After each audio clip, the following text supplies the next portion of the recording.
They marched through the fields in blue coats and red trousers that caught the morning sun, looking more like parade soldiers than men heading for war. Their kepis, those soft cloth caps with bright piping, sat proudly on their heads, tilted with deliberate charm. To them, battle still carried the spirit of the 19th century: courage, music, the belief that valor could outshine machinery. The countryside smelled of hay in early autumn, and the men laughed as they marched, their bayonets glinting like silver promises. Some tucked photographs into their breast pockets, others carried letters tied with string. They called themselves Les Poilus, the hairy ones, ordinary men turned proud defenders of France. None of them imagined the sky above would soon rain metal. They trusted their officers, their uniforms, their nation. Even as the thunder of distant guns rolled toward them, they joked that nothing could pierce French pride. Their caps, light and elegant, were symbols of identity, of honor, not protection. The first battles would teach them otherwise. In the golden light of that first campaign, the men looked like heroes painted in oil. By winter, they would look like ghosts. It was not arrogance that blinded them, but faith. They had inherited a vision of war where bravery could still defy bullets, where banners and brass could drown out fear. Paris had sent them to the front like sons in a storybook, confident, polished, and unaware that the world they knew had already ended. Officers inspected their ranks with admiration, remarking on how splendid they looked. Reporters wrote of France's radiant army, the embodiment of national spirit. No one noticed how the rifle fire had changed in sound, how artillery shredded the air instead of whistling through it. To wear armor was seen as cowardice, to seek shelter a sign of weakness. Steel helmets, when proposed, were laughed off as relics of knights and crusaders. These men believed in the glory of exposure, that courage meant standing bare beneath the sky. They fought not only the enemy, but the future itself. And yet, beneath their shining confidence, the seeds of humility were already taking root. Soon, the color of their uniforms would fade under smoke, and their soft cap symbols of pride would become the very things that betrayed them to the shrapnel-filled wind. The first bombardments came like the breaking of a new element, something no human ear had ever truly heard before. The air itself seemed to explode, folding in on the men like a collapsing sky. Shells howled through the fog, then burst into clouds of steel splinters that cut through everything: cloth, bone, and faith. The soldiers who had once joked about glory now pressed their faces into the mud, hands trembling as the ground convulsed beneath them. There was no rhythm to it, no order, just chaos and fragments. Many were struck before they could even raise their rifles. Helmets might have turned aside the shards instead. The soft caps offered nothing but the illusion of comfort. The earth around them filled with sound, screams, bursts, the strange ringing silence that followed each detonation. A man would shout to his comrade, and when the smoke cleared, the comrade was gone, replaced by the shape of a uniform lying still. The smell of cordite and blood hung heavy in the air, sinking into their clothes, into their lungs. By evening, they no longer spoke of courage. They spoke only of the sky and how it seemed to hunt them. The lesson came quickly and without mercy. This was not the war of poets and banners. This was a storm of metal, and every uncovered head was a target. In makeshift hospitals far behind the front, the price of that illusion lined every cot. Surgeons worked without pause, sleeves soaked to the elbows, faces gray under the weight of what they saw. Rows of men lay side by side, bandaged from brow to neck, their breath rasping through gauze darkened with blood. Many had survived the blast, but not the shrapnel. It was the unseen fragments that killed, slipping beneath the skin, tearing through skulls and nerves. The doctors knew it didn't have to be this way. A thin plate of steel could have turned death into a bruise, yet the army still called such protection unseemly. So they worked on, stitching what couldn't be saved, amputating where hope had already bled out. Outside, the wagons arrived endlessly, carrying more casualties than names.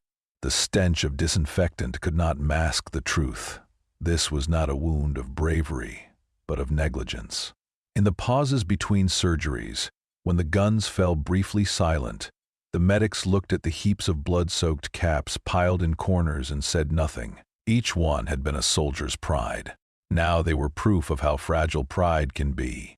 In the chaos of 1915, while generals argued over maps and men vanished beneath shellfire, one officer refused to look down. Auguste Louis Adrian, a logistics commander known more for efficiency than flair, had seen too many soldiers arrive at hospitals with their skulls torn open. Too many lives ended by fragments lighter than a coin. He was not an inventor in the romantic sense. He did not dream of machines or glory, but he understood materials, supply lines, and the quiet language of necessity. Where others saw statistics, he saw faces. Adrian began sketching between orders, tracing curves that might deflect shrapnel rather than absorb it. Steel was scarce, and the army dismissed his concern for mere head wounds as distraction. But he persisted, testing samples from factories, measuring weight against protection. His goal was simple: to make something soldiers would actually wear. The design took shape as a shallow dome with a ridged crest, light enough to balance on 2 fingers, yet strong enough to save a life. He imagined rows of men, not faceless numbers, but human beings breathing beneath this shell of protection. He named it quietly the Casque Adrian. It was not born from inspiration, but from compassion disguised as practicality. And though he didn't know it yet, that small curve of steel would outlast every strategy and slogan of the war.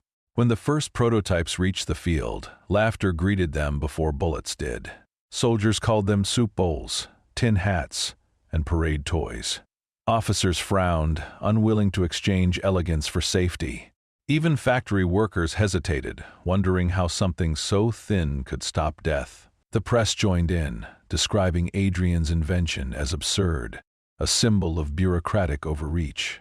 Yet in the trenches, the few who wore them began to notice the difference the sound a shard made when it struck metal instead of flesh. The strange relief of survival. Still, official approval was slow. Pride, it seemed, was harder to pierce than armor. Adrian's design waited in warehouses while the front kept bleeding, and every joke made about his toy helmets echoed against the walls like a warning the army wasn't yet ready to hear. When the new helmets arrived by train, packed neatly in wooden crates, the soldiers gathered around like children at a carnival, eager to see what Paris had sent them this time. The first man to lift one out laughed so hard he dropped it into the mud. "Tin soup bowls!" someone shouted. Perfect for catching rain. Another placed one upside down on his rifle, pretending to serve stew. The trench filled with jokes that almost sounded like joy, though it was laughter born from disbelief. Officers joined in, some shaking their heads at the absurdity. They said the sight of a Frenchman hiding under metal was a disgrace to the uniform, too heavy for courage, too crude for tradition. Pride had deep roots in the army. Image mattered as much as discipline. These men had been taught that fear was contagious and that visible protection was its symptom. The Adrian helmet was not yet a symbol of life. It was a mirror showing how vulnerable they truly were. So they mocked it to hide unease. In moments of silence, a few turned the helmets in their hands, testing the weight, tracing the smooth rim, wondering privately if perhaps the laughter was a shield for something else, the knowledge that they needed saving. But the moment passed, and the jokes resumed, echoing through the trenches until even Adrian's name became a punchline whispered into the rain. When orders came for the first units to wear them into battle, there was no applause, only resignation. The men slipped the steel domes over their caps, adjusting straps that pinched in edges that gleamed too brightly. "We'll look like pots and pans," one muttered, forcing a grin.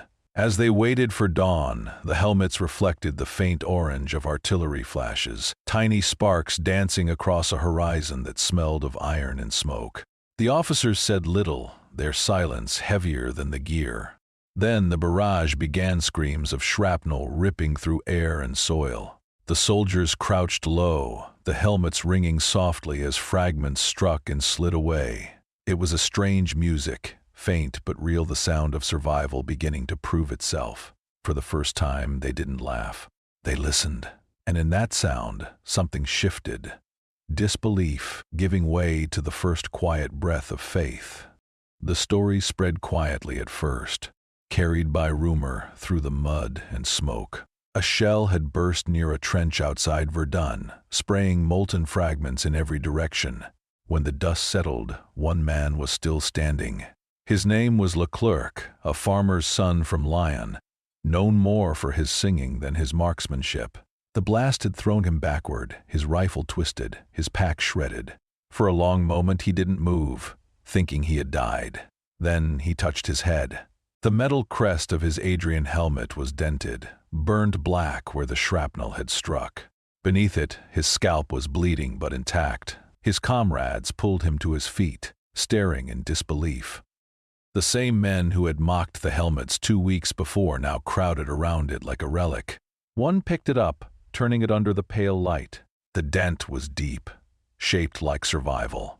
That night, Leclerc could not stop shaking. "If I hadn't worn it," he whispered, "my mother would have buried a photograph instead." Word reached nearby units within days, then entire regiments. The jokes stopped. Helmets became charms, not burdens. Some soldiers began sleeping with them beside their heads, as if afraid that removing them might tempt fate. And when the next bombardment came, the trenches gleamed not with bayonets, but with the dull silver of faith restored by steel. Letters began to move through the military post like veins carrying new life. "The helmet saved me," wrote one man, his handwriting shaky but legible. "A piece of iron struck me as I bent to tie my boot. It would have gone through my brain if not for this bowl of miracles." Others sent fragments, home-dented helmets wrapped in brown paper, tokens of gratitude heavier than metals. Mothers wept when they opened them. Fathers ran fingers across the scars in the steel. In one village, a priest placed a damaged helmet on the altar beside a candle, calling it a testament to human mercy hidden inside machinery. For the soldiers, the helmets became part of them, no longer symbols of fear, but of defiance. Even their letters changed tone. They still spoke of mud, cold, and endless thunder, but between the lines lingered something new, relief. "It's strange," one man wrote, "how we once laughed at the thing that now keeps us alive." By the time the rumors reached Paris, the laughter had turned into reverence. The helmets once mocked as tin toys had earned a different name among the trenches: les sauveurs silencii, the silent saviors. The change began not on the battlefield, but in the echoing halls of factories far from the front. Steelworks that had once forged weapons now sang with a new rhythm, the hum of protection replacing destruction. Sparks leapt from furnaces as molten metal poured into molds shaped by Adrian's design. Rows of women stood along assembly lines, their hands swift and steady, polishing, riveting, painting the curved shells that would cradle soldiers' lives. The sound of their labor became the heartbeat of a nation, hammer against metal, breath against flame. Each helmet carried a mark, a number, a trace of the human who made it. In warehouses, they gleamed like silent promises, thousands of them stacked from floor to ceiling. Trains rattled across the country, their carriages filled not with ammunition, but with salvation. Workers cheered when they saw the shipments depart for the first time. They felt they were building something that saved rather than ended lives. The government called it efficiency, but to the people it felt like redemption. In villages, posters showed soldiers wearing the new helmets, the headlines calling them guardians of the living. Mothers clipped the images and tucked them into letters sent to sons. The helmets were no longer mocked, they were prayed over. France, once bleeding and disillusioned, had found a small but steady reason to hope, and that hope rang in every factory, every rail yard, every heartbeat of the home front. By the time the helmets reached every trench, they had become more than equipment, they were emblems of care. Soldiers touched them like talismans, not out of superstition, but out of gratitude for the unseen hands that made them. The line between soldier and civilian blurred, joined by a single purpose: survival through compassion. Even generals began to see them differently, no longer as symbols of fear, but of progress born from empathy. The helmets gleamed beneath the same cruel skies, yet now their shine meant something else: proof that even amid ruin, humanity could adapt, protect, and endure. The Adrian helmet was no longer a matter of pride or regulation. It was a quiet declaration that life, however fragile, was still worth shielding. The idea spread like light breaking through fog. British officers visiting French positions noticed the strange domed helmets glinting along the parapets on the men beneath them, still alive after barrages that should have wiped them out. Soon, sketches of the Adrian helmet began circulating in Allied command tents, carried by rumor and quiet admiration. What had once been a French curiosity now looked like common sense. The British developed their own version, the Brodie. The Italians adopted the design almost unchanged. Even the Belgians and Russians sought to replicate its protective grace. Each nation painted its own color, stamped its own insignia, but the soul of the idea remained Adrian steel for survival, humility over vanity. Across Europe's burning front, millions of helmets caught the light like small, stubborn halos. In letters and photographs, they became part of the soldiers' faces, icons of endurance. When a man wore one, he looked less like a pawn of war and more like someone reclaiming the right to live. There was no triumph in their spread, only a quiet satisfaction shared across nations. For once, something created amid the machinery of death was being used to preserve life. It was a strange, brief moment of unity, proof that even among rival flags, wisdom could travel faster than hate. Behind every gleaming curve of steel were hands no one remembered. The blacksmith who shaped the molds, the woman who riveted the crest, the clerk who signed the delivery note, the medic who cleaned the dented edge after battle, all invisible threads in a web of mercy. They never stood in parades or saw medals pinned to their coats. Their heroism existed in repetition, the rhythm of hammers, the hum of engines, the steady pulse of compassion disguised as work. In field hospitals, medics lifted helmets from the wounded and whispered thanks before tossing them aside to be reused. Designers adjusted the fit, improved the lining, made each version lighter, kinder. They were not generals, not names etched in monuments, yet their labor saved more lives than most strategies. When the guns fell silent years later, few remembered their faces, but their legacy endured, not in statues or speeches, but in every soldier who returned home with his head still whole. History may speak of victories and treaties, but somewhere in its quieter pages lies the truest tribute to those who built not weapons but mercy shaped in steel. When the war finally quieted, it didn't end with trumpets or grand farewells. It ended with footsteps, the slow, uneven rhythm of men walking home through a Europe turned gray. The trenches emptied, leaving behind ghosts and echoes. Along muddy roads, the soldiers marched beneath skies that no longer roared. Their uniforms were tattered, their eyes hollow, but each man carried one thing that had endured. The Adrian helmet, dented, scarred, still shining faintly beneath the mist. Some wore them like crowns, others carried them under their arms as if holding a fragile relic. The clang of metal against packs became a new kind of music, soft, human, the sound of survival. Villagers lined the roads to greet them, and children touched the helmets with reverence, running their fingers over the marks left by war. For many, the helmets returned not to arsenals, but to homes hung on walls, placed on mantels, reminders of storms weathered and lives spared. In some towns they were set upon graves, their dents turned skyward like questions never answered. The men who had once laughed at them now cleaned them gently, wiping away the mud that had once been mixed with fear.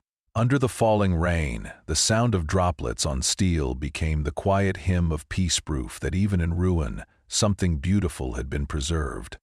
The instinct to endure. Years later, those helmets gathered dust in attics and museums, but their meaning deepened with time.